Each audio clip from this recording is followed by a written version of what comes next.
Hello friends, welcome back to my YouTube channel. In this video tutorial, I will show you how to fix Grok was unable to finish replying, please try again later, or use a different model. So without wasting any time, here follow the steps. So open Chrome, then click on these three dots, then go to settings, click on privacy and security, then click on third party cookies, then click on see all site data and permissions. Now here type Grok and then click on trash icon, then click on delete to confirm.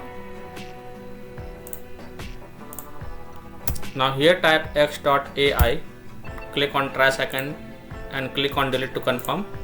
Now click on extensions and then turn off all the extensions. Now check if the Grok was unable to finish replying, please try again later, or use a different model, error is fixed or not.